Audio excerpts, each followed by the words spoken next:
Hi மக்களே! ரீசென்ட்டா நம்ம சென்னையில கிளாம்பாக்கம் அப்படிங்கிற அந்த ஏரியால புதுசா ஒரு பஸ் ஸ்டாண்ட் ஓப்பன் பண்ணியிருக்கிறது நம்ம எல்லாருக்குமே தெரியும். ஆனா, இது அடேங்கப்பா! அப்படின்னு சொல்ற அளவுக்கு உள்ள என்னென்ன ஃபெசிலிட்டீஸ்லாம் இருக்கு? அடடே! இது தெரியாம போச்சே! அப்படின்னு நம்ம யோசிச்சுட்டு இருக்க விஷயத்த பத்தி தான் இந்த வீடியோல நம்ம பார்க்க போறோம். ஸோ வாங்க வீடியோக்குள்ள போலாம். ஆக்சுவலா ஃபர்ஸ்ட் வந்து ஏடிஎம்கே தான் 2019ல இந்த ப்ராஜெக்ட்ட ஸ்டார்ட் பண்ணியிருக்காங்க. அத இப்போ இருக்க நம்ம டிஎம்கே கவர்ன்மெண்ட் வந்து 28 மந்த்ஸ்ல கம்ப்ளீட் பண்ணி குடுத்துருக்காங்க. கலைஞர் நூற்றாண்டு பேருந்து நிலையம்னு பேர் வைக்கப்பட்ட இந்த பஸ் ஸ்டாண்ட் தான் ஏசியாலேயே பெரிய பஸ் ஸ்டாண்ட்னா பாத்துக்கோங்களேன். இவ்ளோ பெரிய பஸ் ஸ்டாண்டுனா அப்ப அதுக்குள்ள அவங்க என்னென்னலாம் வச்சிருப்பாங்கன்னு யோசிச்சு பாருங்க. தரை தளத்துல இருந்து வரேன். அதாவது கிரவுண்ட் ஃப்ளோர். கிரவுண்ட் ஃப்ளோர்ல மட்டுமே 2 ரெஸ்டாரண்ட் போக 53 ஷாப்ஸ் இருக்காம். அதுக்கடுத்து இருக்கிற ஃபர்ஸ்ட் ஃப்ளோர்ல 2 ரெஸ்டாரண்ட்டும் 47 ஷாப்ஸும் இருக்காம். உள்ள ஒரு மினி மால் ரேஞ்சுக்கு பெரிய ஷாப்பிங் காம்ப்ளெக்ஸ் ஒன்னும் கட்டி வச்சிருக்காங்க. அண்ட் இது போக பஸ் ஸ்டாண்ட்ல முக்கியமா தேவைப்படுற இன்னொரு விஷயம் என்ன அப்படின்னு பார்த்தோம்னா பைக் பார்க்கிங் இல்லையா?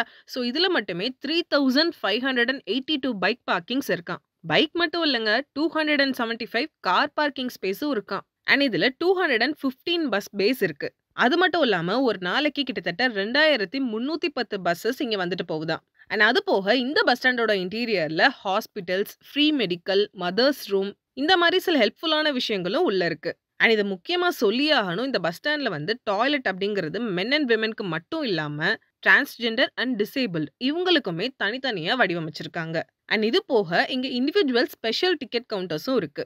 அதே போல வீல் சேர் ஃபெசிலிட்டிஸ்ல இருந்து பேட்டரி ஆப்ரேட்டட் வெஹிக்கிள்ஸ் வரைக்கும் உள்ள இருக்காம். இந்த மொத்த பஸ் ஸ்டாண்டோட அளவு என்ன அப்படின்னு பார்த்தோம்னா 88.52 ஏக்கர். கிட்டத்தட்ட 393.7 கோடி செலவுல இந்த பஸ் ஸ்டாண்டை கட்டியிருக்காங்க. ஆக்சுவலா இந்த பஸ் ஸ்டாண்ட்குள்ள போகும்போது நம்ம பஸ் ஸ்டாண்டுக்கு தான் வந்திருக்கோமா இல்ல ஏதாவது ஷாப்பிங் மாலுக்கு வந்திருக்கோமா நம்மளே கன்ஃபியூஸ் பண்ற அளவுக்கு சூப்பரா கட்டியிருக்காங்கங்க. இந்த மாதிரிலாம் பஸ் ஸ்டாண்டு கட்டினா யாரு தாங்க பஸ்ல போக ஆசைப்பட மாட்டாங்க.